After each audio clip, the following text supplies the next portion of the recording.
warahmatullahi wabarakatuh. Kumpulan kami akan membentangkan mengenai tajuk pelaksanaan siasat syariah dalam pemerintahan negara.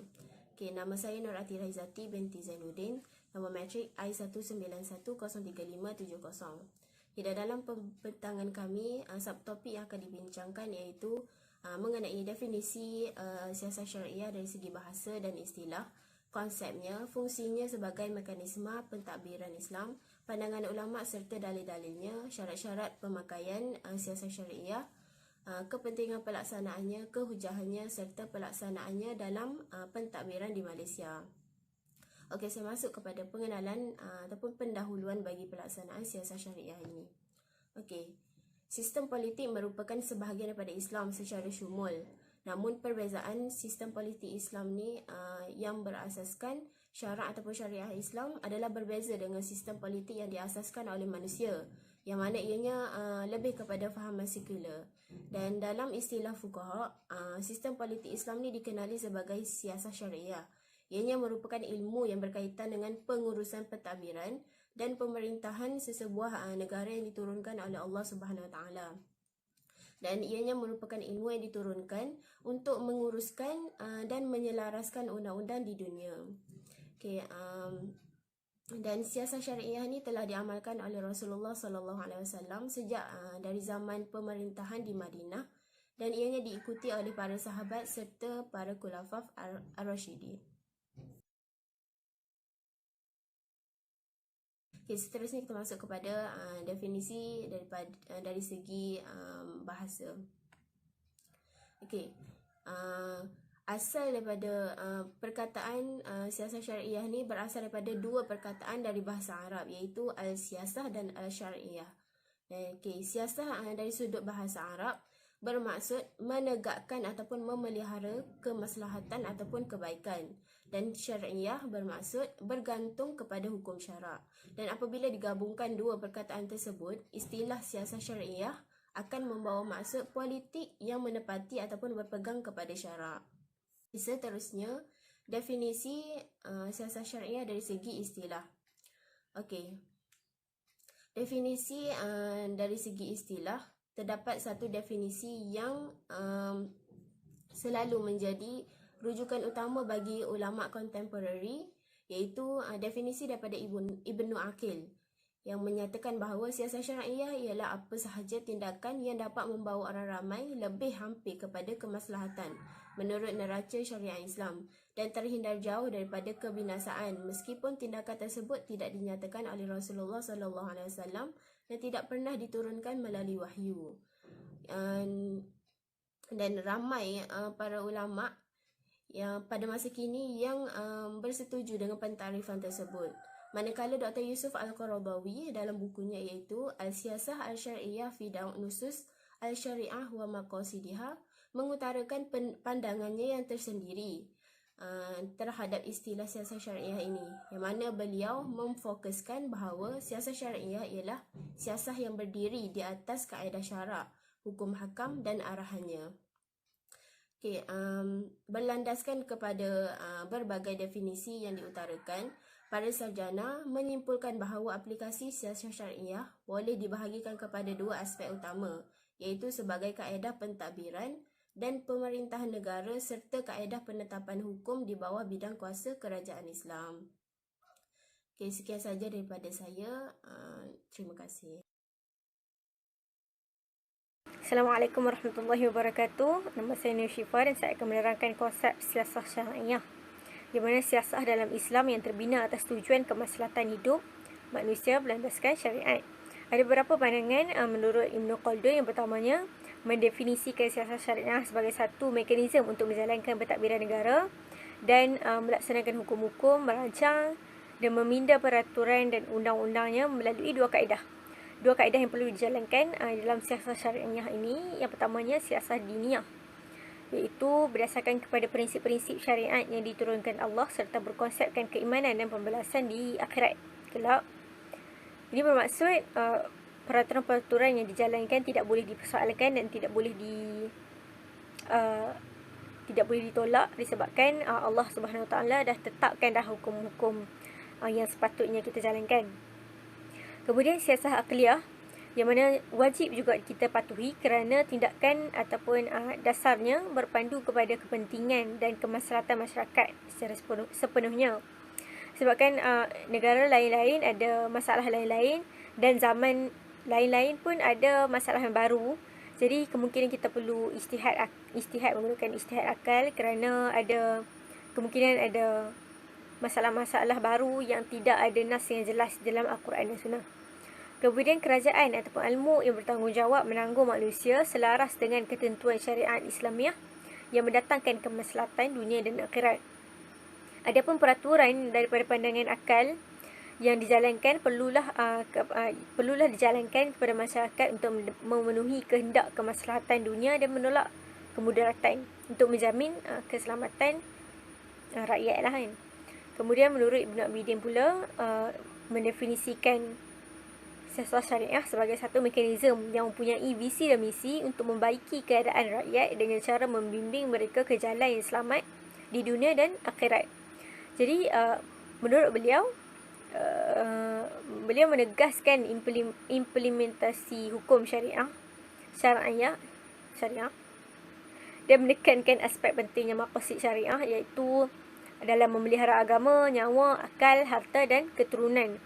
Jadi hukum Islam ni sebagai hukum primer dalam pemerintahan agar keadilan dapat ditegakkan tanpa mengira latar belakang status seseorang. Kemudian menurut Imam Haramain pula, beliau berpendapat bahawa imamah sebagai ketua atau pemimpin yang merangkumi tanggungjawab khusus dan umum dalam urusan agama dan dunia. Dan tugas-tugasnya seperti menjaga sepadan, menegakkan dakwah dengan hujah dan pedang, menghalang penyelewengan dan kezaliman, membela orang yang dizalimi daripada orang-orang yang zalim, mendapatkan hak-hak daripada mereka yang tidak menunaikannya kepada orang yang berhak. Kemudian menurut Dr. Yusuf Al-Qaradawi pula, siasah syariah ini didefinisikan sebagai sistem politik yang menjadikan syariat sebagai teras kembali kepada Allah Subhanahu Wa Taala serta mengaplikasikan hukum-hukumnya di muka bumi dan melaksanakan ajaran-ajaran Islam dan prinsipnya di tengah masyarakat. Maknanya mengutamakanlah Islam kan sebagai sekaligus sebagai matlamat serta sasaran sistem dan tata caranya mengikut ajaran Islam. Jadi definisi yang dikeluarkan oleh Dr. Yusuf Al-Qaradawi ini ialah sebagai reaksi daripada pendapat liberalism yang mengatakan bahawa politik dan agama ini perlu dipisahkan. Jadi definisi ini untuk menolaklah pandangan tersebut. Jadi kalau kita tengok melalui pendapat ulama ini, konsep siasah syariah ini dapat disimpulkan sebagai yang pertamanya dalam melaksanakan syariat Islam dalam pentadbiran dan pemerintahannya perlulah dilaksanakan secara mutlak. Makna kata syariat Islam perlu digunakan secara mutlak. Kita tak bolehlah ambil hukum-hukum tu, ambil ini sikit, ambil itu sikit. Itu tidak menjadi politik Islam lah. Kalau politik Islam ni perlu mengambil syariat Islam secara mutlak. Kemudiannya negara yang ditadbir, negara tu perlulah ditadbir untuk tujuan untuk menjamin kemaslahatan dan menghindari kemudaratan bagi negara serta rakyat, terutamanya untuk masalah yang tidak dinyatakan di dalam nas secara jelas. Jadi perlulah diselaraskan dengan syariat Islam. Kemudian kita sebagai manusia, kita wajib melibatkan diri kita dalam politik atau siasah untuk melunaskan tanggungjawab kita sebagai seorang khalifah di muka bumi dan untuk memelihara syariat-syariat Islam. Itu sahaja daripada saya. Sekian, terima kasih.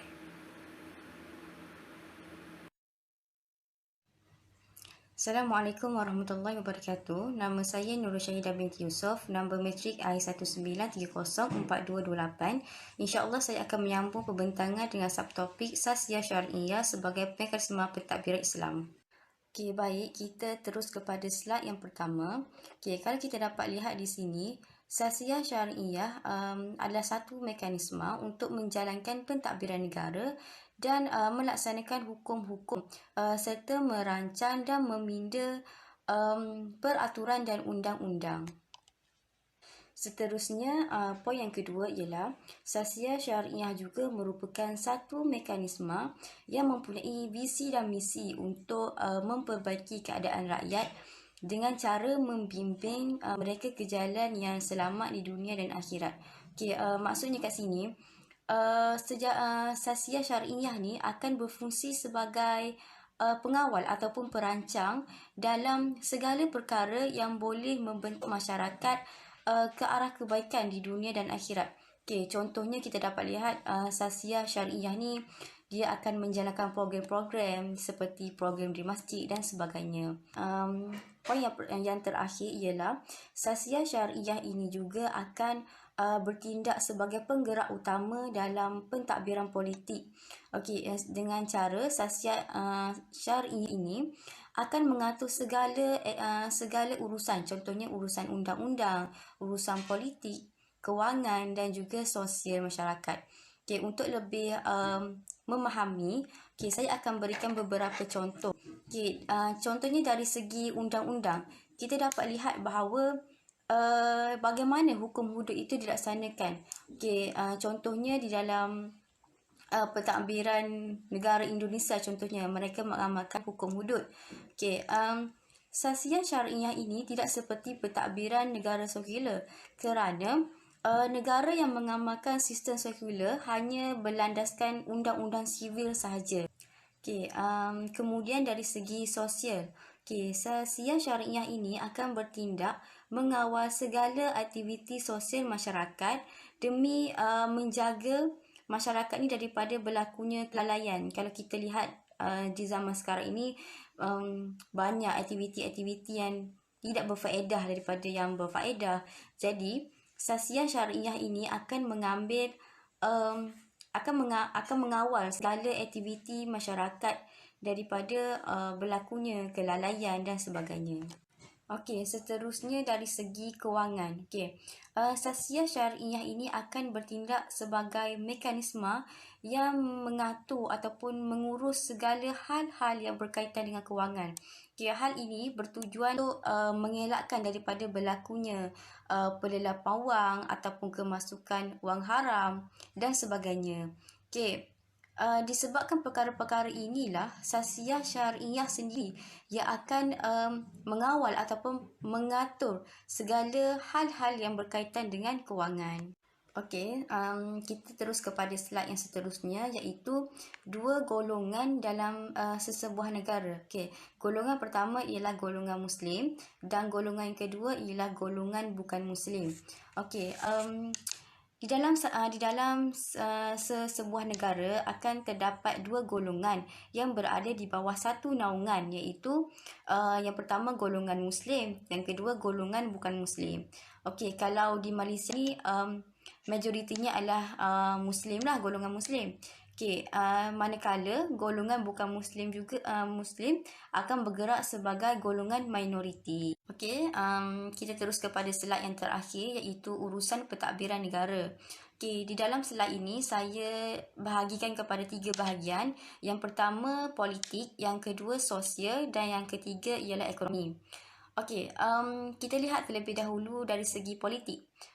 Sasiah Syariah ini akan memastikan segala urusan politik di dalam negara berlaku secara adil dan saksama.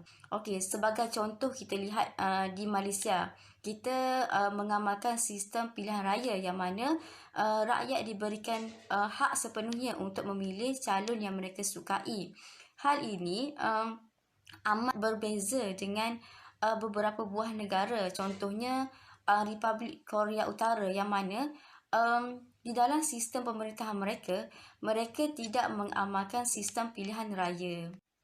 Seterusnya dari segi sosial, yang mana Sasiah Syariah ini akan mengawal segala aktiviti sosial masyarakat daripada berlakunya kelalaian dan berlakunya aktiviti-aktiviti yang tidak berfaedah serta tidak membawa apa-apa kebaikan di dunia dan di akhirat. Dan yang terakhir adalah dari segi ekonomi.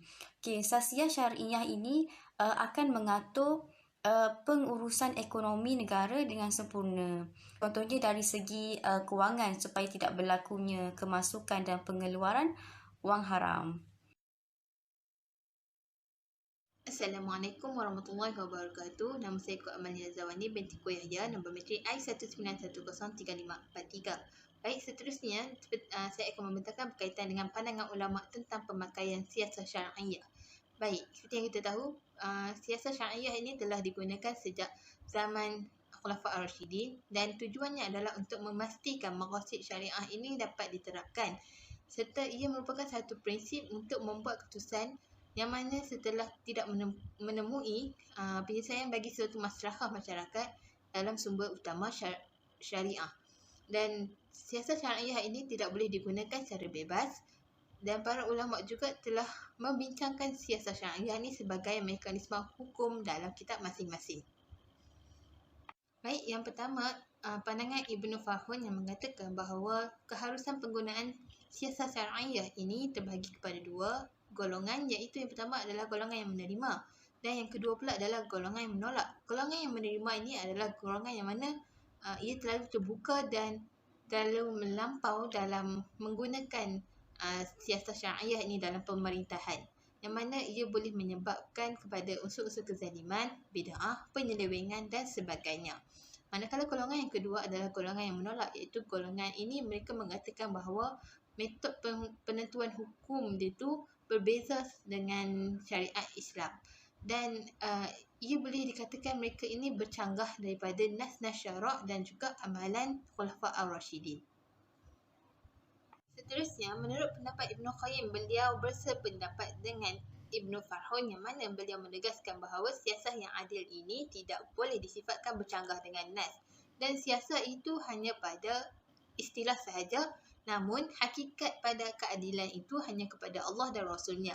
Dan di dalam kitab beliau menyatakan bahawa beberapa ulama Syafi'i ini telah menyatakan tiada siasat kecuali menepati syarak, dan para pekaji Islam telah menyatakan bahawa siasat yang diterima di sisi syarak berdasarkan penyataan tersebut adalah sesuatu yang bertepatan dengan landasan atau ruh syariat dan yang menolak itu adalah yang sebaliknya. Baik, seterusnya menurut pendapat At-Tarablusi, beliau menyatakan bahawa pemakaian siasat syariah ini terbahagi kepada dua, iaitu yang pertama adalah siasat yang adil, yang kedua adalah siasat yang zalim. Siasat yang adil ini yang mana siasat dia adalah yang sebenar-benarnya menjaga maslahah dan selari dengan kehendak dan roh syariat.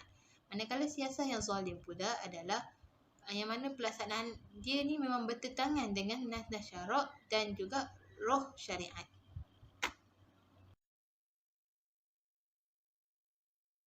Seterusnya berkaitan dengan dalil-dalil pemakaian siasat syariah.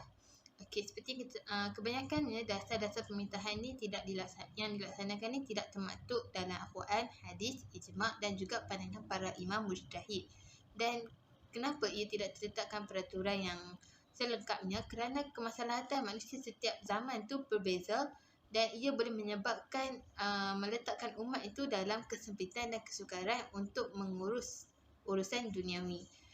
Selain itu, siasat syariah ini tidak dikira sebagai syariah Islam kecuali hukum-hukumnya ini bertepatan dengan hukum-hukum syariah dan juga qawaid kuliah serta tidak bercanggah dengan nas dan juga ijma'. Contoh yang dapat diberikan adalah metod ini telah digunakan semenjak pemerintahan Khulafa Ar-Rasyidin dan pada ketika itu juga para sahabat yang lain tidak membantah dengan amalan yang telah dilakukan, tapi mereka mengikutinya sehingga sekarang, dan ini menunjukkan bahawa berlakunya ijma' ke atas penerimaan siasat syariah ini sebagai sumber perundangan pemerintahan. Okey, seperti yang saya terangkan tadi, iaitu yang mana dasar-dasar pemerintahan ini tidak diterangkan secara jelas dalam Al-Quran, dan begitu juga siasat syariah ini, dalilnya tidak dinyatakan secara jelas di dalam Al-Quran, tapi ia secara tidak jelas yang mana ia melalui metodologi Al-Quran yang di mana di dalamnya itu menerangkan hukum ataupun mengeluarkan arahan sama ada ia adalah perintah ataupun tegahan. Dan manakala menurut As-Sunnah pula, ia boleh dijadikan sebagai contohnya adalah penubuhan sebuah negara Islam di mana yang terletak di Madinah, dan ia menjadi medan kepada pelaksanaan segala kewajipan yang ditetapkan. Dan setelah daripada penubuhan negara ni, ia boleh menjamin keselamatan dan kesejahteraan rakyat itu daripada kemaslahatan yang timbul. Sekian, itu sahaja daripada saya.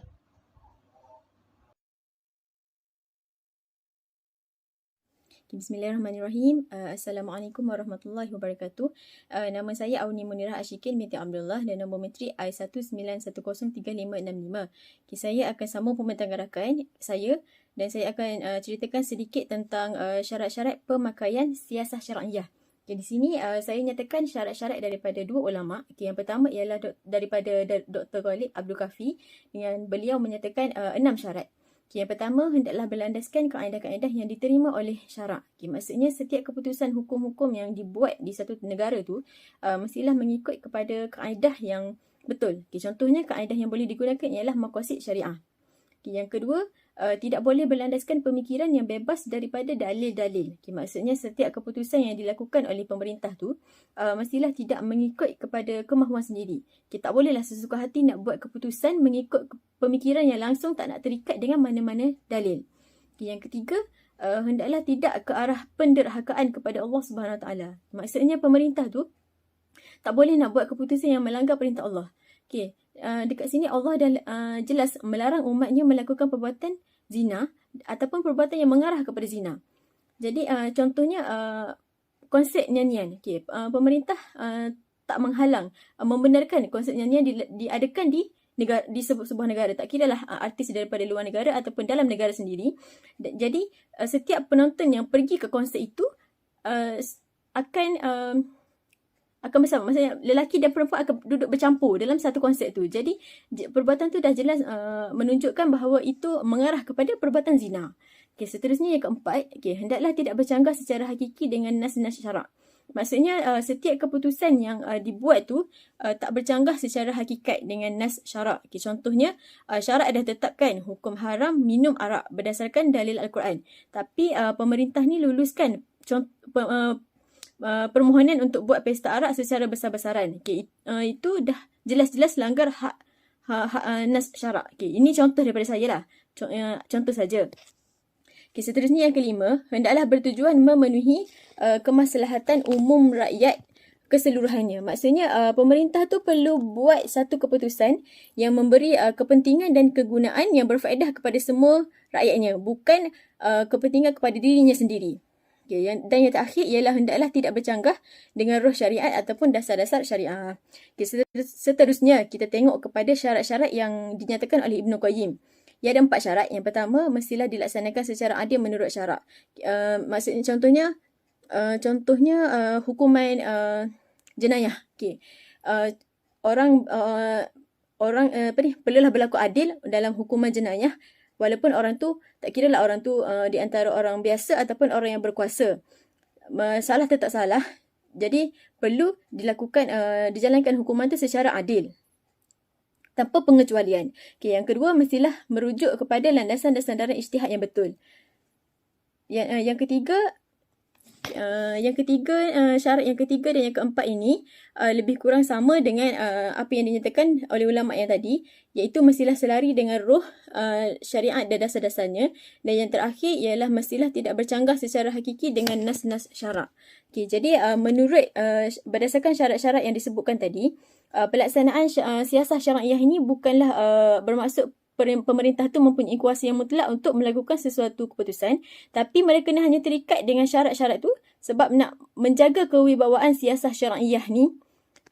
Nak menjaga kewibawaan lah, maksudnya nak jaga kualiti siasah syar'iyah tu supaya tak dipertikat oleh orang lain. Itu sahaja daripada saya. Saya mohon maaf kalau kurang faham dengan penjelasan saya. Sekian. Assalamualaikum warahmatullahi wabarakatuh.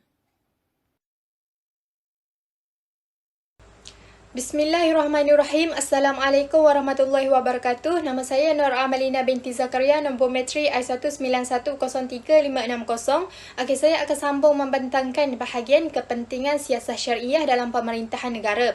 Jadi pelaksanaan dasar-dasar kerajaan yang mana berteraskan kepada siasah syariah ni ada beberapa kepentingan dari aspek pelaksanaan syariah dengan lebih kemas dan sesuatu masyarakat yang lebih harmoni.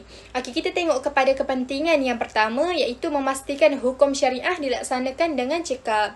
Okey, jadi undang-undang syariah ni dapat dilaksanakan dengan berkesan jika pemerintahan Islam tu dipandu dengan sistematik. Jadi dengan kewujudan satu sistem pemerintahan yang menyelami realiti semasa, so undang-undang berkaitan macam jenayah zina, minum arak, rasuah dan sebagainya lah, so dapat dilaksanakan dengan berkesan. Okey, contohnya perbuatan zina dapat dielakkan dengan pelaksanaan dasar-dasar kerajaan yang berpandukan kepada pendekatan siasah. Okey, kita boleh tengok sistem pemerintahan dekat negeri Kelantan yang mana merupakan satu pentadbiran yang menjalankan dasar-dasar ke arah untuk nak memartabatkan undang-undang syariah. So, pendekatan yang diambil oleh negeri Kelantan ni memang sangat jelaslah bertunjangkan kepada siasah syariah sebagai prinsip utama. So, antara undang-undang ke arah untuk nak memartabatkan syariah Islam ni dapat diklasifikasikan kepada dua kategori. Okey, yang pertama dasar pencegahan zina dan sumbang mahram, dan yang kedua dasar minuman keras, maksudnya arak lah. So dekat Kelantan memang kerajaan dia orang ni memang cegah lah masyarakat supaya tidak terlibat dengan perkara-perkara macam tu, tidak terlibat dengan zina dan minum arak. Okey, seterusnya yang kedua, poin yang kedua iaitu memberi jaminan hak kepada bukan Muslim. So urusan bukan Muslim ni kita sepatutnya berikan kepada mereka secara autonomi. So mereka ni diberikan hak untuk nak mengadakan sebarang aktiviti sesuka hatilah, macam aktiviti perayaan, upacara ibadat dan sebagainya lah secara bebas. Tapi kebebasan yang diberikan kepada bukan Muslim haruslah diseimbangkan oleh siasah syariah yang mana memelihara hak Muslim dekat negara Islam. Okey, dari satu aspek syariah membezakan antara amalan dalaman dan luaran.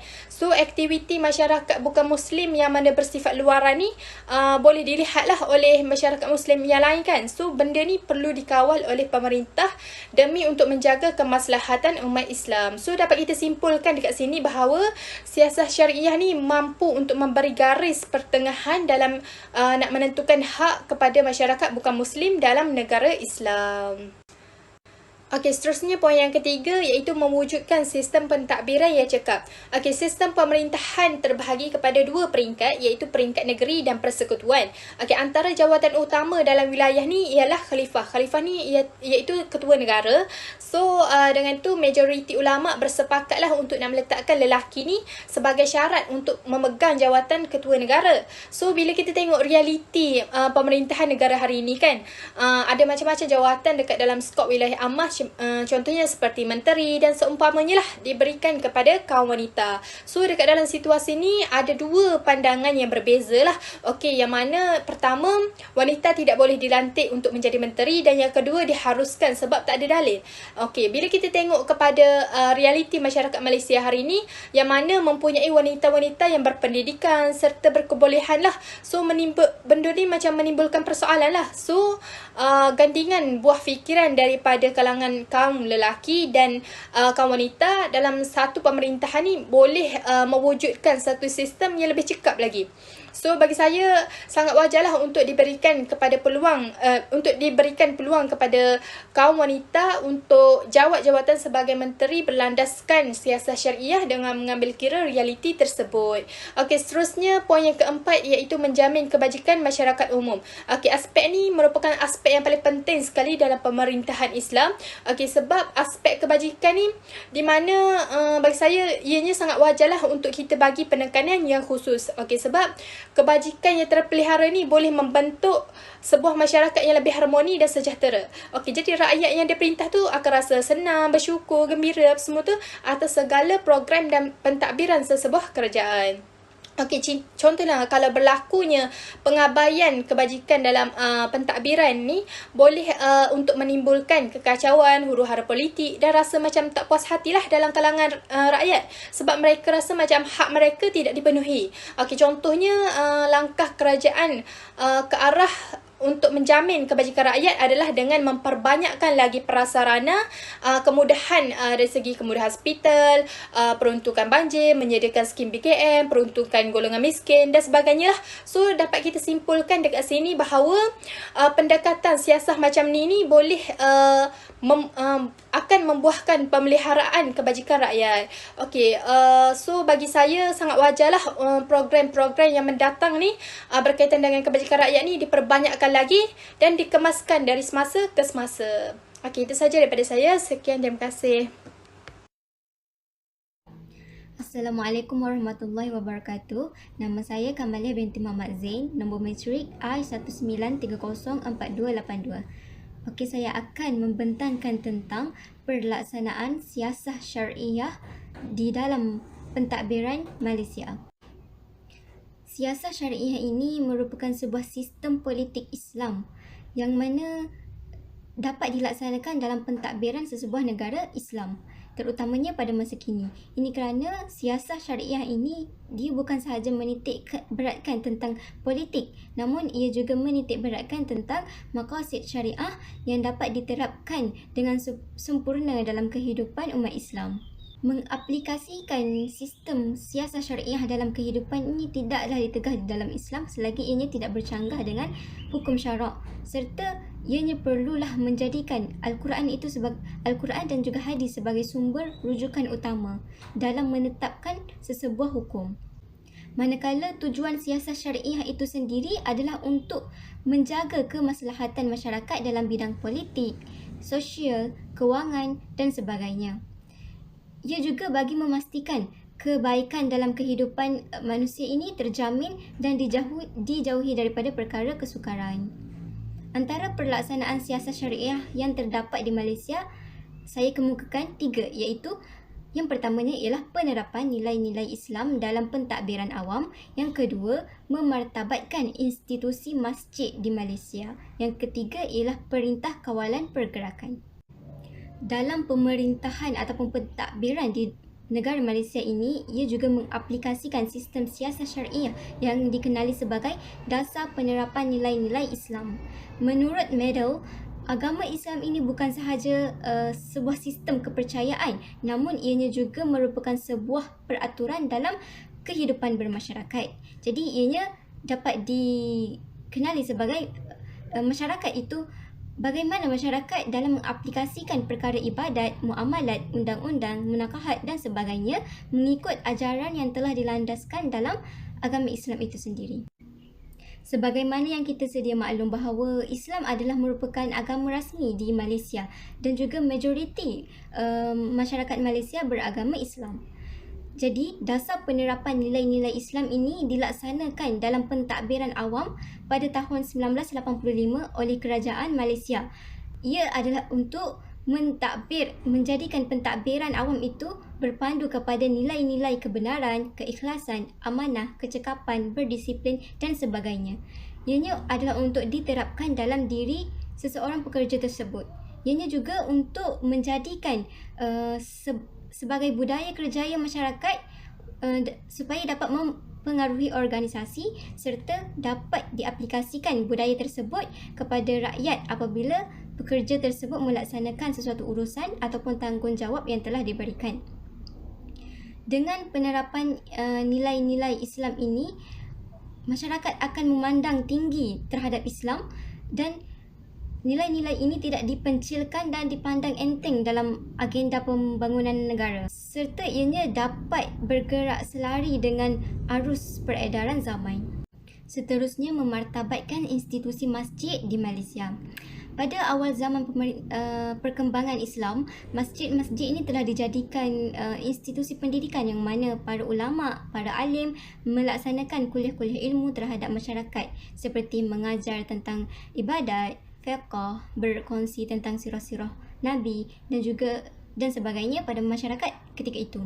Sebagaimana yang dilakukan sendiri oleh Rasulullah SAW yang menjadikan masjid itu sebagai tempat untuk orang-orang mukmin berkumpul untuk beribadat kepada Allah SWT dan juga menjadikan masjid sebagai tempat untuk menyebarkan hadis-hadis beliau dan juga dakwahnya pada ketika itu. Malaysia juga merupakan sebuah negara yang menjadikan masjid sebagai institusi pendidikan yang mana pihak-pihak jawatan kuasa masjid mengadakan ceramah-ceramah ringkas selepas solat, jemput pendakwah agama untuk memeriahkan lagi majlis ilmu dengan dakwah-dakwah mereka. Selain itu, masjid juga dijadikan sebagai tempat pusat perkhidmatan masyarakat yang mana masyarakat tersebut saling bantu-membantu memberikan khidmat, nasihat dan juga ianya menjadi medan kepada penyelesaian masalah yang dilalui oleh masyarakat tersebut. Di samping dapat lakukan khidmat masyarakat, masyarakat juga dapat menjalinkan hubungan silaturahim sesama mereka dan juga dapat berkenalan. Seterusnya, Perintah Kawalan Pergerakan ataupun PKP. Pada masa kini, seluruh dunia telah digemparkan dengan kewujudan sebuah virus yang dikenali sebagai novel coronavirus, iaitu COVID-19. Impak yang diberikan oleh virus ini menjadikan masyarakat di seluruh negara dan juga di Malaysia mengawal pergerakan fizikal mereka. Oleh yang demikian, Malaysia telah mewujudkan ataupun melaksanakan sebuah Perintah Kawalan Pergerakan iaitu PKP, yang mana ianya mengawal masyarakat daripada melakukan aktiviti di kawasan-kawasan yang sesak supaya ianya tidak berlakunya penularan jangkitan penyakit coronavirus ini. Pelaksanaan Perintah Kawalan Pergerakan yang dilaksanakan di Malaysia ini adalah menepati ruh syariah berdasarkan beberapa metodologi yang digunapakai oleh ulama'-ulama' melalui perbahasan tentang siasah syariah ini. Pelaksanaan ini dilakukan oleh kerajaan Malaysia dengan tujuan untuk mengelakkan atau mencegah daripada kemudaratan yang lebih buruk lagi akan berlaku. Ini juga bertepatan dengan hadis yang diriwayatkan oleh Al-Bukhari, sabda Rasulullah SAW yang bermaksud, jika kamu mendengar penyakit taun melanda di sesuatu kawasan, janganlah masuk ke kawasan tersebut. Dan jika kamu berada di kawasan tersebut, janganlah kamu keluar dari situ. Jadi hadis ini menunjukkan bahawa seorang pemimpin itu boleh melaksanakan sesuatu hukum ataupun untuk menyekat daripada berlakunya kemudaratan ini. Seperti yang telah dilakukan oleh kerajaan kini yang mana menggalakkan masyarakat untuk kuarantinkan diri daripada berkumpul secara fizikal supaya dapat mencegah daripada berlakunya penularan virus supaya tidak berleluasa. Hukum ini perlulah dilaksanakan oleh pemerintah yang mempunyai kuasa dalam pentadbiran sesebuah negara kerana sebahagian besar hukum hakam dalam Islam tertakluk kepada kuasa pemerintah. Manakala pemerintah itu perlulah menjadikan Al-Quran dan As-Sunnah sebagai sumber dalam menentukan sesuatu hukum supaya ianya diterima oleh Allah Subhanahu Wa Taala dan juga memberi manfaat kebaikan kepada masyarakat tersebut. Antara keadaan yang masyhur yang dipakai dalam membuat keputusan pemerintahan berdasarkan maslahah umum ini yang bermaksud tindakan pemerintah terhadap rakyatnya hendaklah berasaskan maslahah.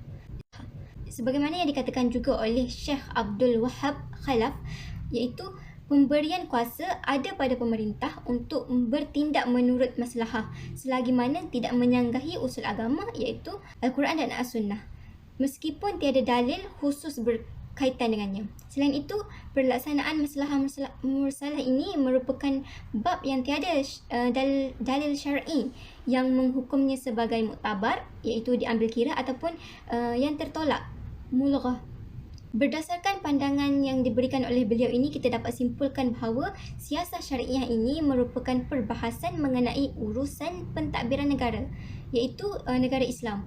Dari aspek perundangan, sistem polisi serta prinsip dan platform untuk mengeluarkan sesuatu keputusan itu ataupun mengeluarkan hukum hakam setelah tidak diketahui hukumnya dalam rujukan utama syariah.